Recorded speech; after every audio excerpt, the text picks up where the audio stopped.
The key turned in the lock at 9:47 p.m. Bunny heard it from inside, that small, final click, and for 3 full seconds, she thought it was a mistake. It was not a mistake, the generator outside was still running. She could hear it through the shop's back wall, that low diesel hum that had become the soundtrack of her marriage. Shelves of provisions rose around her in the dark: rice, tinned tomatoes, cartons of peak milk stacked to the ceiling, all of it paid for, at least in part, with money that used to be hers. She banged on the door once. Twice. Emeka. Emeka, open this door. No answer. Only the sound of his car engine turning over in the compound, tires crunching against gravel, and then nothing. Just the generator. Just the dark. Just her own breathing, ragged now, bouncing off shelves of Coca-Cola crates and bags of Gary. She had walked into this shop 9 hours earlier as its co-owner. She was going to walk out of it as something else entirely. But first, she had to survive the night. 3 years before that lock turned, Bunmi Adebayo had been a girl who sold pepper and tomatoes at Bodija Market in Ibadan, waking before the mosques finished their first call to prayer, balancing a tray on her head through streets that smelled of diesel and roasted corn. She was 24. She had buried her mother 2 years earlier and was raising her younger brother, Kunal, on money that arrived in handfuls, never enough, always spent before it was counted. She was not looking for a husband.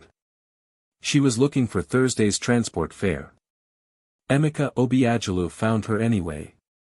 He came to Bodija with a driver and a Toyota Camry that still had plastic on the seats, buying pepper in quantities no single household could ever need, asking questions that had nothing to do with pepper. You wake up this early every day? Every day, sir. And you're not tired? She had looked at him then, a stranger in an iron shirt, sweat-free in the Ibadan heat, watching her the way men watch something they intend to acquire, and she had laughed, not because it was funny, but because tired was not a luxury she'd been given permission to feel. Tired doesn't pay Kunal school fees, sir. He liked that answer. She would learn, much later, that Emeka liked exactly one type of woman, the kind who had already taught herself not to complain. Within 5 months, they were married. It was faster than her aunties advised, faster than her pastor blessed, but Emeka had a way of making urgency feel like devotion. He told her stories about his shop in Onitsha, how it was small but growing, how a woman with her hands and her discipline could turn it into something that fed 100 families instead of one. He told her he had watched enough Lagos women spend their husbands' money on weaves and appearances to know exactly what he didn't want. I want a partner, he said. Not a decoration. Bunmi did not know, at 24, that some men use the word partner, the way other men use the word forever, a promise engineered to be forgotten the moment it stops being useful. She sold everything she had. Her mother's wrapper collection, kept for sentiment more than value. A small parcel of land her father had left, the only inheritance in her name. She gave Kunal to her aunt in Ibadan with a promise that once things were settled in Onitsha, she'd bring him to the city, enroll him in a real secondary school, buy him the version of a childhood she never had.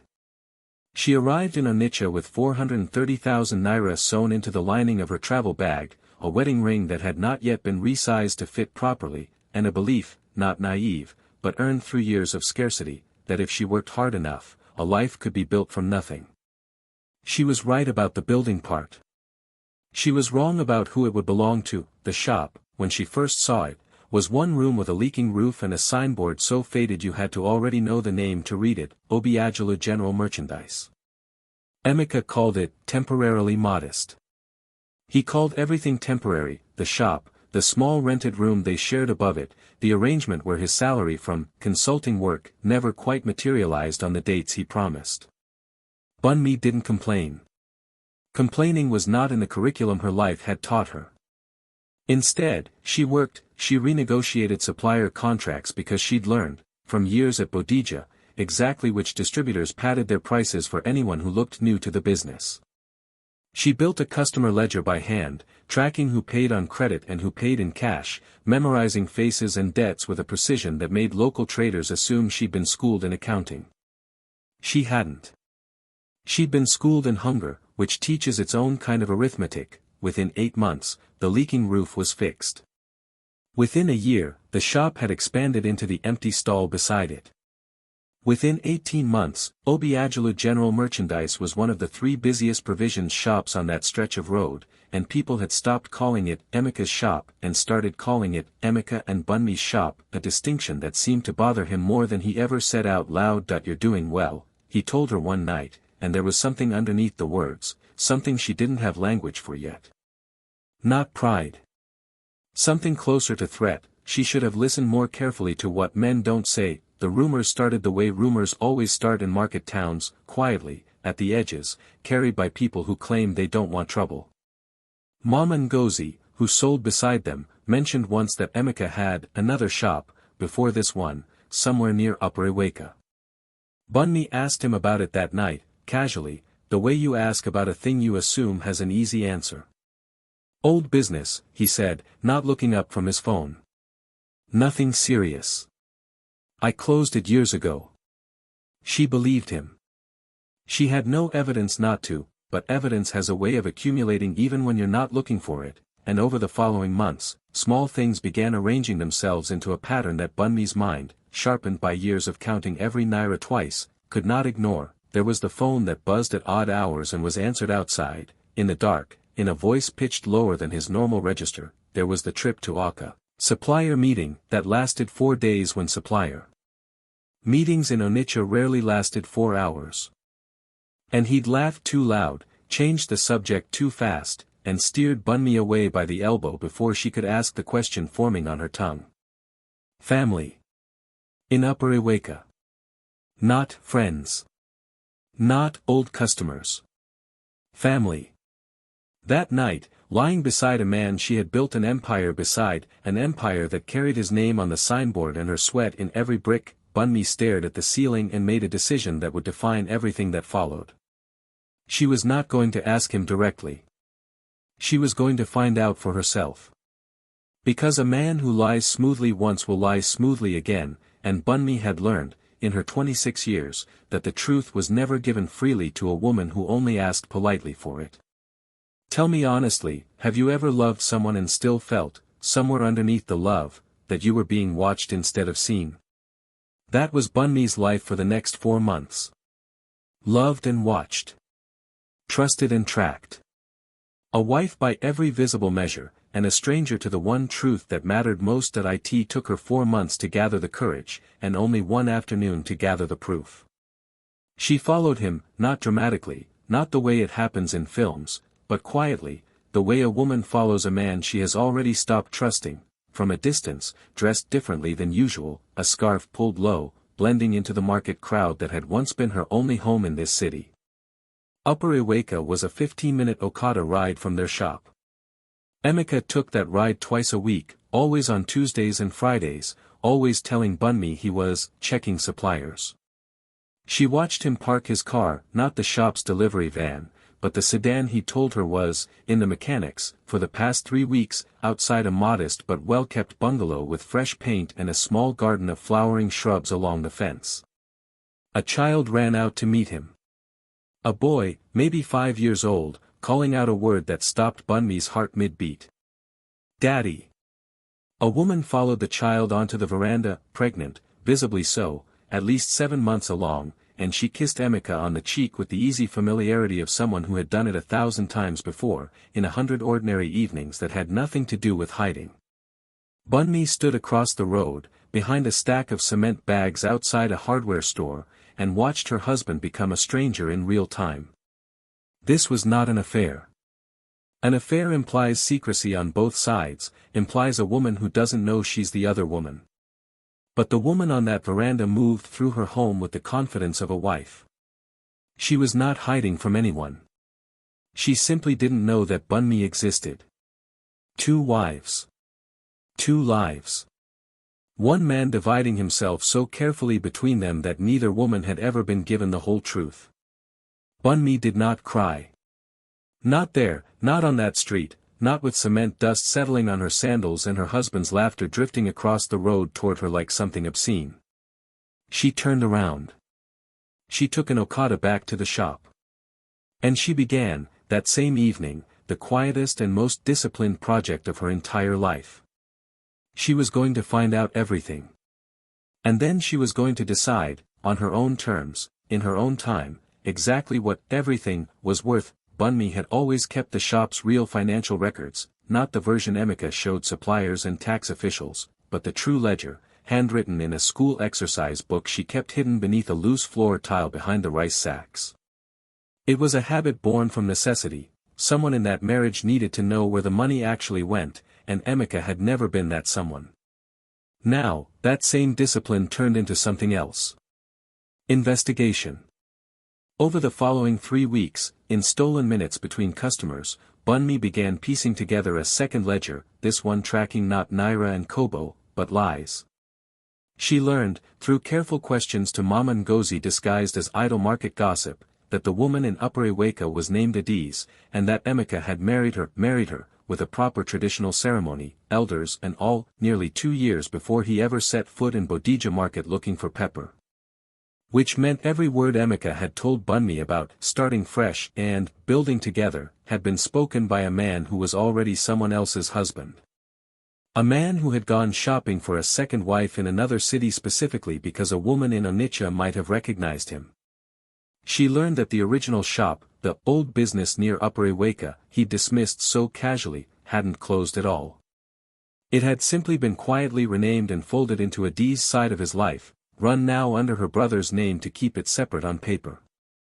And she learned the detail that turned her stomach cold in a way none of the others had.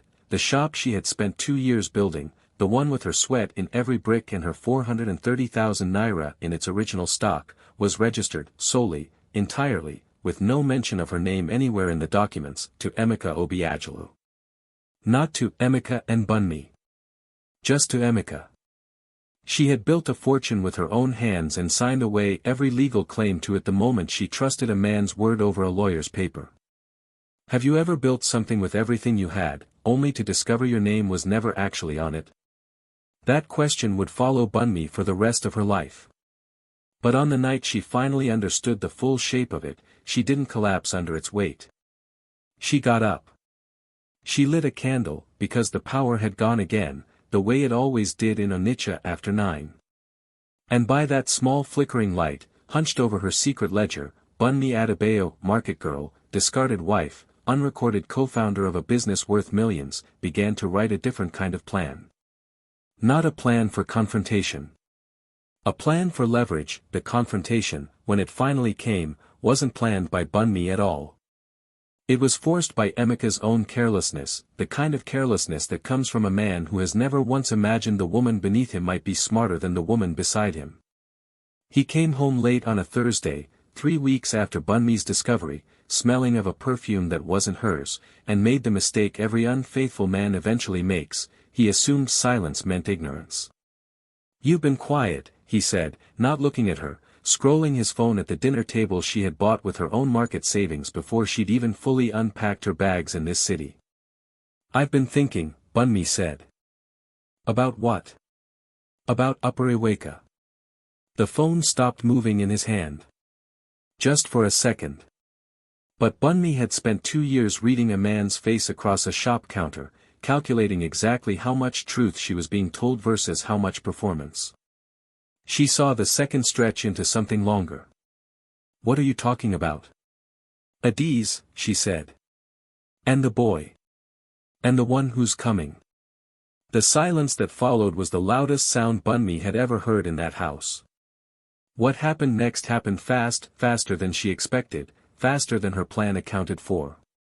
Emeka's face didn't crumble into guilt, the way she'd almost hoped it might, some small remaining part of her still wanting him to be a man capable of shame. Instead, it hardened into something calculating, something dangerous. "You've been following me," he said, and it wasn't a question. "You've been going through my things." "I've been paying attention," she corrected. "Something you never expected from me." He stood up so fast the chair scraped violently against the concrete floor.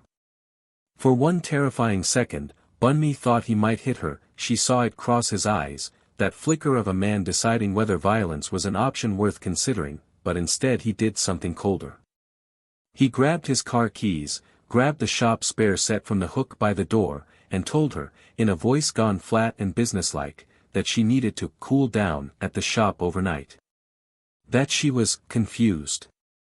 That they would talk properly when she'd calmed herself. He drove her the 15 minutes to Obiagelu General Merchandise in total silence. He unlocked the front door, ushered her inside among the shelves she had stocked and organized and priced with her own hands, and locked it behind her from the outside. "Think about your behavior," he said through the door. "I'll come for you in the morning." His car pulled out of the compound. The generator hummed on. And Bunmi Adebayo stood alone in the dark, surrounded by an empire she had built and did not legally own, locked in by a man who had just confirmed, with his own hands and his own key, exactly what kind of husband he had always been. Most people would have broken completely in that moment. Sitting in the dark, betrayed twice over, once by his lies, once by his cruelty. But Bunmi didn't break. She remembered something. She remembered what he'd forgotten. In his rage, in his rush to punish her and drive away and return to whatever comfortable version of denial he was constructing in his head, Emeka Obiagelu had made exactly one mistake. He had left his laptop bag on the small office desk in the back corner of the shop, the one he used for supplier invoices, tax paperwork, and, Bunmi now suspected, considerably more than that. And he had left it unlocked. The first hour, Bunmi allowed herself to feel it. All of it. She sat on an upturned crate between the rice sacks and the freezer, and she let the tears come, not loud, not theatrical, just quiet and steady, the kind of crying that happens when a body finally releases something it's been holding for months. She cried for the girl who sold pepper in Bodija and believed a smooth-talking man's promises. She cried for Kunal, still waiting in Ibadan for the better life she'd promised to build for him. She cried for the 430,000 naira sewn into a bag lining, and the land that used to bear her father's name, and every hour of labor she'd poured into a signboard that had never once carried hers. Then, somewhere close to 11 o'clock, the crying stopped. Not because the pain had ended, but because Bunmi had made a decision that pain and action could not occupy the same hour. She had one night. She had a locked door, an unlocked laptop, and every financial record of a business she had personally built. She wiped her face with the edge of her wrapper, stood up, and walked to the desk. The laptop opened without a password prompt. Emeka had never imagined he needed to protect anything from her, because he had never imagined she'd think to look. Inside, in folders labeled with the careless confidence of a man who believed himself untouchable, Bunmi found everything. She found the real business registration documents, and beside them, a second file that made her breath catch, a partnership agreement drafted 18 months earlier by a lawyer in Akka, one Emeka had never signed, never finalized, but had clearly commissioned. A document meant to formally add Bunmi as 50% owner, prepared, according to the file's creation date, during the exact period she'd been renegotiating supplier contracts and expanding the shop into its second stall, the period when her labor had made the business too valuable and too visibly hers to keep denying. He had known, somewhere, that what she'd built deserved recognition. He had simply chosen, in the end, to protect his other family instead. She found bank statements showing regular transfers to an account under Adi's name, transfers drawn from the shop's daily takings, money Bunmi had personally counted, bagged, and handed to him every evening believing it was going towards stock replenishment and rent. She found messages, dozens of them, spanning back further than her own marriage, in which Emeka described Bunmi to Adiz not as a wife, but as the village girl running things in Onitsha, useful, temporary, disposable. In one message, dated 4 months earlier, right around the time Bunmi had first begun noticing the rumors, he had written, "She's smart, that's the problem. Once the shop is stable enough I'll find a way to ease her out. She has no family here to make noise." He had planned to discard her the moment her usefulness ran out. He simply hadn't finished the plan before she found it first. Bunmi did not smash the laptop. She did not scream into the dark shop, though every part of her wanted to. Instead, with hands that had steadied themselves through years of counting money that was never quite enough, she began methodically copying every document that mattered onto a small flash drive she found in the desk drawer, the same drive, she would later learn with a bitter laugh, that Emeka used to back up his tax filings for the one government official he actually feared. She photographed the unsigned partnership agreement with her phone. She photographed the bank transfers. She photographed the messages, scrolling slowly, methodically, capturing every sentence that confirmed what she now knew with total certainty: she had never been a wife in Emeka Obiagilu's eyes. She had been infrastructure.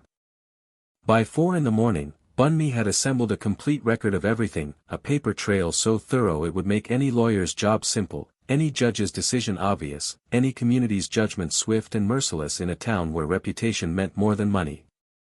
She closed the laptop. She placed it exactly where she'd found it, at the exact angle, so that in his careless morning rush, Emeka would never suspect it had been touched. Then she sat back down on the crate, and she waited for the sun. You probably think you already know where this story goes next. You'd be wrong. Emeka arrived at 8:15, later than he'd promised, his face arranged into the practiced calm of a man who had spent the night rehearsing an apology designed to sound sincere without costing him anything.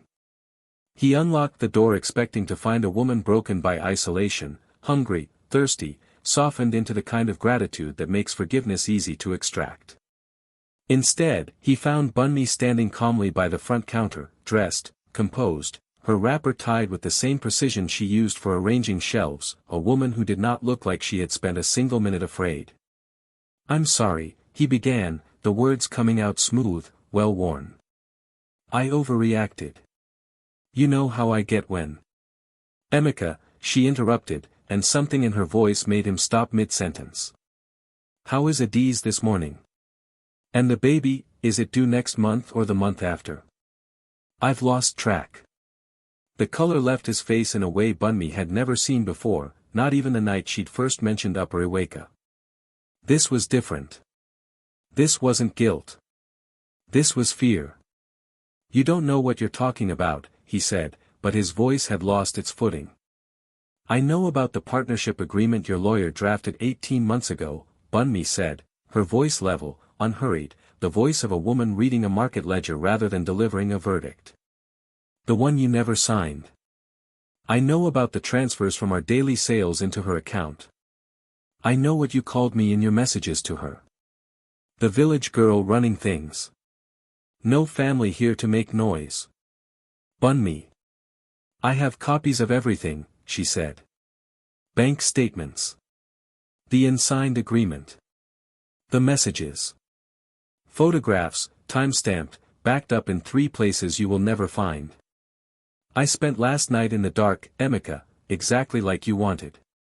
But I didn't spend it crying. I spent it reading." He lunged for the desk, some desperate instinct telling him to check the laptop, and found it sitting exactly where he'd left it, betraying nothing. "What do you want?" he finally asked, and the question came out smaller than anything he'd said since he'd first found her selling pepper in Bodija, a boy's question, not a businessman's. Bunmi had spent the entire night preparing her answer, and it was not the answer of a woman seeking revenge for its own sake. It was the answer of a woman who understood, with total clarity, that the most complete justice is the kind that costs the guilty everything they built their identity around, while asking nothing they can later claim was unreasonable. "I want what the law already says is mine," she said. "Half of everything registered under Obiagilu General Merchandise, going back to the day I first put my own money into that stock, with interest calculated from that date. I want it in writing, signed, witnessed, filed with a lawyer of my choosing within 72 hours. And I want you to know that if you refuse, or if you delay, or if you try one more time to lock me anywhere, I will walk these documents directly to Adiz's family, to your business association, and to the Market Women's Union that decides, more than any court in this state, whether a man's name is still worth anything on this road." "You wouldn't," Emeka said, though his voice suggested he already knew she would. "I built a business out of nothing once," Bunmi said quietly.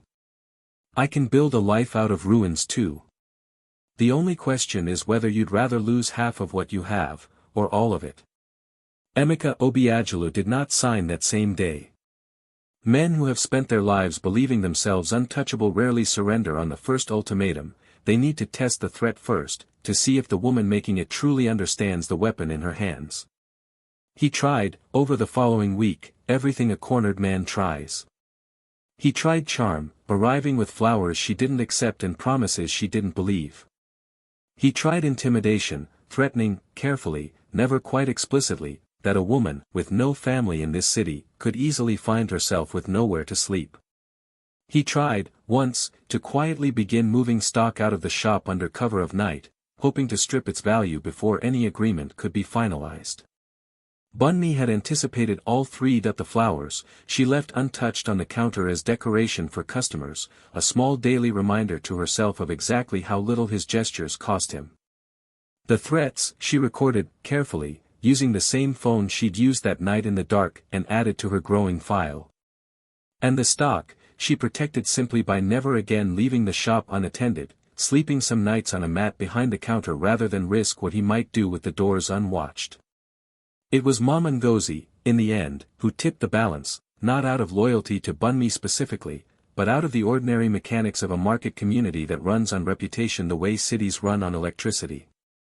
Word travels along market stalls faster than any newspaper, and within 10 days, half of Onitsha's Upper Iwekabodija corridor knew, in whispered fragments and confirmed rumor, that Emeka Obiagelu had married 2 wives and built his empire on the unpaid, unrecognized labor of the second one. Suppliers who had once extended him generous credit terms began, quietly, redirecting their warmest relationships toward Bunmi instead, the woman who had, after all, been the one negotiating prices and managing inventory for 2 years. Customers who had always found Bunmi easier to deal with than her husband began asking, pointedly, whether the shop would still be run properly going forward, a question that carried its own quiet verdict, and Adiz, pregnant, blindsided, furious in a way that had nothing to do with sympathy for Bunmi and everything to do with her own sense of betrayal, arrived at the shop one Tuesday afternoon with fire in her eyes and a demand of her own, the truth, finally, complete and unfiltered. About the man both women had trusted. The 2 women did not become friends. Some betrayals cut too deep, on both sides, for reconciliation to follow. But in the quiet, devastating conversation that took place between them that afternoon, 2 women comparing notes on the same lies, told in the same voice, timed with the same calculated precision, Emeka Obiagelu lost something no legal document could ever restore, the last illusion, held by either wife, that he was a man worth protecting. Facing a lawsuit from Bunmi backed by irrefutable documentation, a furious second wife threatening her own exposure, and a business community that had begun treating him like a man already finished, Emeka signed the agreement on the 11th day. 50% ownership. Retroactive to the date of Bunmi's first investment. Interest included, exactly as she demanded. Witnessed by a lawyer she had chosen herself, in an office she walked into and out of without needing anyone's permission or protection. Some people don't regret betraying you. They regret failing to destroy you completely before you found out how strong you really were. Bunmi did not stay married to Emeka. The signed agreement was never a reconciliation, it was a settlement, negotiated from a position of documented strength rather than desperate hope. Within 4 months, using her share of the business as collateral, she formally separated her ownership, bought out a smaller storefront 2 streets away using her portion of the accumulated profit, and opened Adebayo Provisions under her own name for the first time in her life. She brought Kunal to Onitsha within the year, exactly as she'd once promised, and enrolled him in a proper secondary school with fees paid from money that finally, unambiguously, belonged to her. Emeka kept his original shop and his relationship with Adiz, but the business never recovered the reputation it lost that year. Suppliers remembered. Customers remembered. In a market economy built entirely on trust and word of mouth, a man's name, once tarnished, rarely shines the same way twice. Bunmi's shop, by contrast, grew. Word had spread, not just about her betrayal, but about her composure, her intelligence, the 11 days in which she'd outmaneuvered a man twice her age and infinitely more confident in his own untouchability. Women from across the market began seeking her out, not for gossip, but for advice, how to protect their own labor, their own names, their own futures, from men who mistook love for ownership. She never became bitter. Bitterness, she often told the younger women who now worked under her, was a debt paid to someone who no longer deserved a single kobo of her attention. But she never again signed a business document that didn't carry her own name in full. Bunmi Adebayo once believed that hard work alone would build her a future. She learned, the hard way, that hard work builds an empire, but only a signature protects it. She never forgot that lesson again. And neither, by morning, had he.